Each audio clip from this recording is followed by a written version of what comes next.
Remember Me by Elope to the Sea on AO3. Episode 13, Chapter 9, Good Kid. Todoroki stared at Deku, unsure of what to do in this situation. He tried to search in his eyes, to find a single piece of the boy in the convenience store that had offered a helping hand when needed it. But he couldn't. Unsure of what to do next, his eyes wandered across the room. Deku had said that there was a bomb somewhere in the arcade. It was hidden, but where? Don't try to search for it, Deku said, making Todoroki's attention shift back to him. You won't find it. As soon as the heroes step inside of this place, I'll make the bomb go off. You should just run. There it was. As Deku talked, he could see the tiny of worry in his eyes. Not all hope was lost, he thought. Maybe there was still a way to save him. No one will die today, Todoroki said out loud, his eyes staring straight into Deku's. Deku's natural face faltered. A small smile tugged his lips. You're wrong. He laughed down to his feet. There's 100% chance someone dies today. You ran the numbers? Todoroki said, taking a single step forward. You could change the percentage. I can't, Deku said back. They need to die today. No one deserves to die. Todoroki tried to get closer. Please, stop. Yes, they do, Izuku answered. His face was unreadable. And I'll end them right here, today. This is what I've been planning. It doesn't have to be this way. Todoroki tried again, his eyes moving to Bakugo's unmoving body. You can come with me. You can save yourself. I don't deserve to be saved, Deku said, taking out a knife from his pocket. Please, run away now, or else you'll die. Izuku, Todoroki called. Don't call me that, Deku pleaded, tears streaming down his face as he gripped the knife as tightly as he could. I'm not a hero. That doesn't make you a villain. Todoroki tried again. I wonder what that makes me. Deku wondered. He turned his head towards Bakugo. Kachan used to be my hero. I was sure that if someone could save me, it was him. You don't need someone to save you, Todoroki said. You can save yourself. You could be your own hero. It's too late for that. Deku turned back to Todoroki. Please, run. I won't leave you. Todoroki didn't move an inch. I don't want to hurt you. Please, Izuku said, his voice breaking with each word. You don't have to. Deku pressed his lips in a tight line. I swear. Izuku breathed out his words. He raised his face, covered in cuts, covered in dirt, covered in tears, as his eyes begged for someone to reach out. I swear, I'm not a bad guy. I swear I'm a good kid. I believe you, Todoroki said. Drop the knife. Deku felt his bones move under his skin. Unsure of what to do, a voice in his head kept telling him not to trust heroes, that he was a villain. But there was another one, a small voice that told him, you can be a hero. But that voice wasn't real. He had cast aside that dream away when All Might had told him on top of that rooftop that he couldn't be a hero. And yet, you're my hero, Ochako had said, teary eyes, as she held the money in her hands. You used my quirk to be someone who helps others. What was he? Was he a hero? Was he a villain? He had helped Ochako out of the need to protect her, to save her, and he had brought her down the path that was more dangerous than a simple family debt. The same with Iida. He wanted to save them. He wanted to help pay the debts and average their brother. He hadn't intended to bring him with him. He hadn't intended to ruin both of their futures.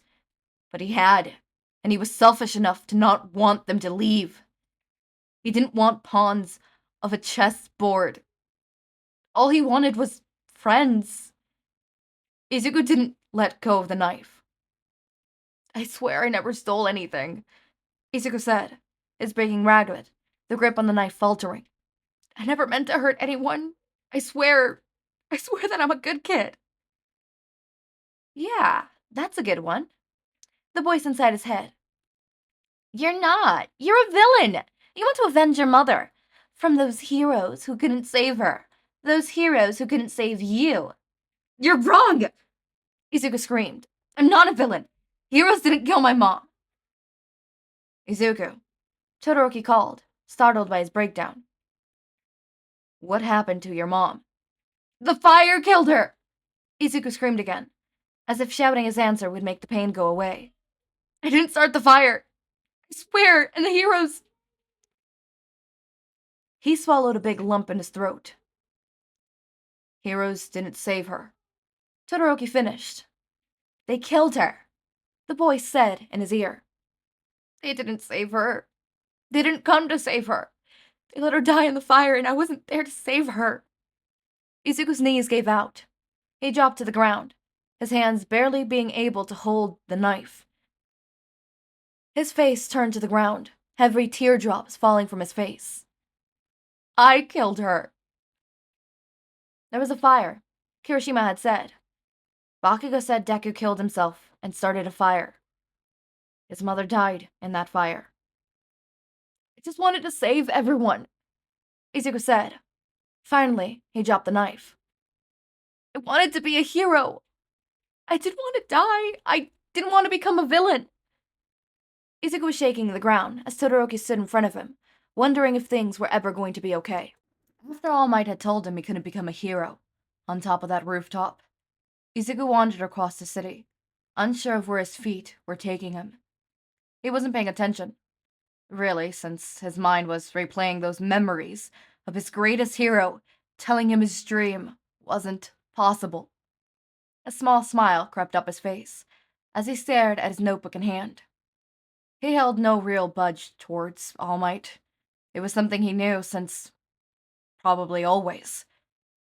It didn't mean it hurt less, but things were the way they were, and there was nothing he could do about it, except focus on more realistic tasks on hand. Maybe become a police officer. Wasn't that bad, after all. The collision against someone came, and he heard someone curse. He looked up, managing to catch the glimpse of a bag before it was picked up. He recognized the brown hair and the nervous look in her eye. Ah, it's the nice person, he said, and she flinched, as if his voice burned her skin. You stole again? Her gaze fell to the ground, clutching the bag as if her life depended on it. Her eyes were blown wide, a brush on her face. Izuku recognized the look completely. It was the same he had seen when he'd helped her out in the store. She felt ashamed of what she had done. I'm sorry, she managed to say, as she struggled to get up. There she is! A hero screamed. Izuku knew who it was. Rubberman. A reliably harmless hero, from which it wouldn't take a lot of effort for her to escape from. But when he looked at her, he saw her frozen in place. Izuku felt scared at that moment too. She was young, but if she were captured, her criminal record would be tainted. From the way she trembled, it seemed like she was not someone to engage in fights often. This was probably the first time she ever tried something like this. He couldn't let her be harmed. Slowly, he touched her shoulder and whispered in her ear, You have to float quirk, right? She nodded. He took a deep breath. He'll start with a left hook, duck and use your quirk, then punch straight. If you land the hit, release him and run south. He stepped backwards, and she did as she was told, tracking a map of the place inside of his head. As soon as she finished, he grabbed her hand and ran away. She dropped to her knees as soon as they were out of harm. Thank you, she said, tears spilling from her cheeks. She looked up to find those same green eyes looking at her. Thank you so much. You saved me. You're my hero, she said, and choked back a sob. She had stolen out of need to pay a debt. Izuku felt like it would be unfair to leave her alone. He decided to help her with the promise she wouldn't hurt civilians. She agreed, claiming she could also do it for villains. Use me, she had shouted, taking Izuku aback. She was showing him her wrist, and her eyes were closed tightly. Use my quirk to be someone who helps others. There was nothing he wanted more than that. Villainy, they called him. They usually tried to save certain civilians in the dark, while in the day they stole from the small stores to pay Ochako's debt. His plan was to ultimately play it back by society, eventually. By tracking down the Yakuza who were threatening Ochako's father, he felt like he could give back everything that was stolen. Apparently, they were labeled villains to other people. But as Izuku saw how Ochako defeated low-class villains and her innocent smile when she could finally afford to eat a single cheeseburger after a fight was not something he could consider villainous. Then there was Iida. He came asking for help to find the hero killer for his brother. Izuku was already in the really awkward position when it came to that information. He was neither a hero nor a villain, and collecting information was kind of his job. Taking Iida's request didn't seem a wild idea, and he got snacks out of it, so everything seemed like a win-win situation. Even those few months in between where he spent time with Iida and Ochako were everything he could dream of. Late night planning, eating snacks and listening to music from the 80s, talking about heroes, talking about movies and dreaming. Ochako told him she wanted to someday have a big party where she could wear the fluffiest dress she could find. Iida told him he wanted to have a cat when he grew up and live in the outskirts of the city. Izuku smiled and never told them what he wanted when he grew up, because he didn't plan anything. He was going to help Ochako pay her debt, get the information he needed to get the hero captured, and then he wasn't sure. He also didn't want to think about it. He loved what he had in those moments, and he would enjoy it while it lasted. Or at least he thought that.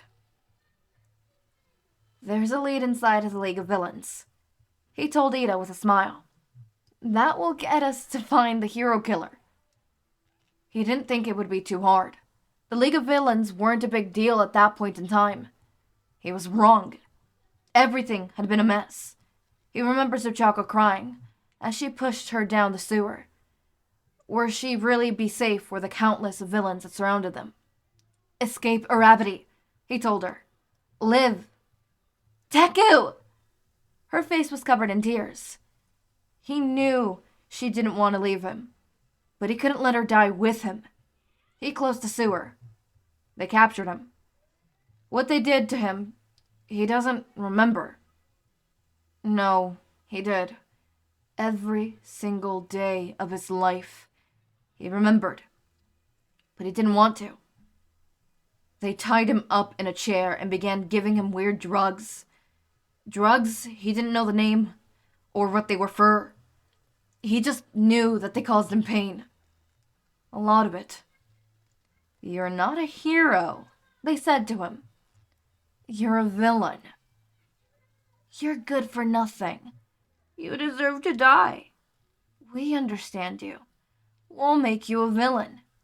You'll be the hero of the damned. The pain from the drugs, the words, everything. He wanted to fight, but the drugs were causing him to say things that weren't there. Monsters who didn't have a face, but replaced him over and over again. You're a villain, because heroes are horrible. They won't save you. They don't care. They will, Izuku answered them over and over again. They'll save me. He'll save me. Who? The voices inside of his head, filled to the brim with the drugs, asked. All Might. He didn't save you last time, did he? Kachan will, he said. Ah, but Kachan had rejected him, didn't he? He told him he didn't want to see his face again. Doesn't matter, Izuku breathed. He'll save me. He is my hero. That was a single thread of hope, keeping him sane as he endured the pain of the drugs, The voices and the constant tears of his skin as torture plays. The knives that cut through the muscle. The injection that tore open his skin, reaching down to the bones. The sound of his own screams in his ears as they shattered his legs, arms, bones with a metal pipe. Everything. They would tie him up and leave him in a cell with no windows. A single door, made out of concrete with nothing in it. That's when the hallucinations started. That's when the voices began talking more and more. Izuku recalled how he once read that it was normal to lose sanity when you were held alone with no human interaction. He could see why. He started talking to himself, and the voices would answer back. It was the only kind of social interaction he had, and the voices were driving him insane. "You're a villain," they would say. "I'm not," he answered. He looked through the cell, hoping to find something that would help him out. But there was nothing, and all there was left to do was fight the voices. He entertained himself by counting the steps it took to get from his cell to the panic room. He listened to the other side of the door, tried to lay out a mental map of what the lair was like. He planned his escape, so he couldn't have to be confronted to these voices. Their reasonings was slowly beginning to make sense. "I'm useless," he told himself, curling up in a small ball next to the door. Tears streamed his cheeks. "I won't ever do something right." That's when Tomura came to see him. "You may leave," he said. "You'll be useful when the time comes." They thought he was broken. Maybe they were right. With information from the hero killer in his hands, he was let free from the villains. He limped out into the sewers to find Ochako and Iida. For a moment, he felt hope filling him. Maybe he wasn't okay. Maybe he was broken. But he could still help them. He could still reach out so they could have the futures they dreamed, but... "I swear to protect you," Iida had said out loud, his eyes getting full of tears. He managed to strew that up too. "Let's go home," he told them. But there was no home to go back to. His house, once filled with laughter, was now nothing more than ashes in the ground, with his mother in it. He dropped to his knees in front of what could have been his house. Was this really happening? Had he really lost everything? Was he really useless? His fist crumbled against the cold concrete as the voices in his head kept coming and coming. They didn't save her. Heroes left her to die. They could have saved her, but they won't. They're not heroes. "Stop!" he begged the voices, but they wouldn't listen. They would never listen. "Please stop. I swear that I'm a good kid," he cried in the arcane. "A good for nothing." Why? Todoroki wanted to ask. Why didn't grown-ups understand? Why hadn't they met before they convinced him life is war? Why couldn't Izuku come with him? "Run," Izuku said. Todoroki saw his mind move away from the knife. "Take Kachan and run. I'll make things right." "Izuku," Todoroki tried to call, but Izuku simply laughed. "All I need is this one last chance." His voice was heavy with tiredness, his mouth barely moving, and his tone deep. "I'll prove good enough for someone. Just this once." "Izuku," Todoroki called again, stepping forward. "This is the bomb." Izuku pointed towards a small device in his hand. He had a twisted smile in his face. "It's small, but it's powerful. It'll blow up the building. It will go off exactly in 10 minutes. You can either save Kachan and yourself, or try and stop me." Todoroki stood there in the middle of the room, frozen. What was he? "I won't kill someone who doesn't deserve to die."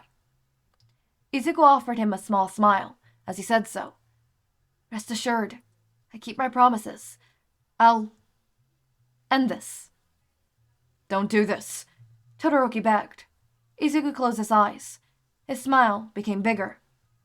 Someone has to. Izuku crossed the door towards his room, and Todoroki was left there. He looked down to Bakugo's unmoving body and cursed. Was there really not a way to save everyone? With Bakugo in his back, he began walking out of the arcade. What are you doing here? Ochako asked as soon as he stepped out. Deku was the one to come out. Change of plans. Todoroki answered bitterly. He kind of expected the punch to the face, but was not surprised to taste blood in his lips. I'm going in! Ochako yelled, walking past Todoroki. He wasn't expecting Iida to stop her. Let go of me! Ochako kept screaming, tugging and fighting Iida's grip. Deku needs me. Whatever he plans to do, Iida said, his voice trembling, but grip unwavering. Midoriya told me to protect you. I don't need protecting! Ochako answered with a shout. Deku does! He's gonna die, and he won't come back! Iida didn't care to answer, and instead held on to Ochako tighter, until the bomb went off, not even a few seconds after. Todoroki stared at the way red bloomed in his eyes, and Ochako fell to the ground, quicker than the building did. Deku! She called his name. Todoroki couldn't see her tears, but knew they were there. He wiped away the tears, pretending it was sweet. The heroes will be here soon. Todoroki reminded what was left of the hero killers. You better escape. Ochako laughed. What's even the point? She wasn't moving. Todoroki turned to see Iida, who was holding Ochako's body with a very limp grip. Todoroki didn't feel like moving either. The sirens could be heard in the distance. It was over. It was finally over. He looked at the burning building and sighed. But major character death isn't listed. But he's alive, right? The notes just say what? You thought a villain deserved to have to... They don't. But he's alive, right? But he's alive, right?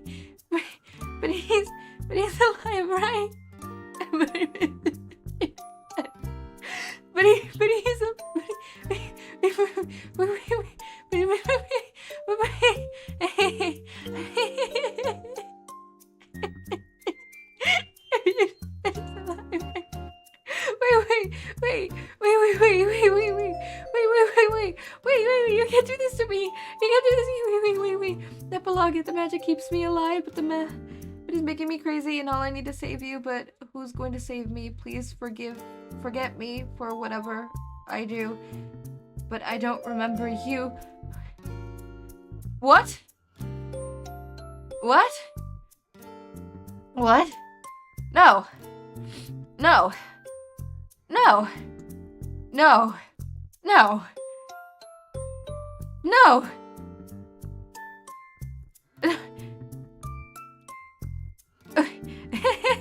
No. What? Really? You can't do this to me, though. Wait, what? Wait, but no. Right? Wait, but you can't do this to me. You can't do this to me. You really can't do this to me. Wait. Why? Okay. You can't. Wait, but like, it was supposed to. But it was supposed to be Todobaku Deku. It was supposed to be. What? But.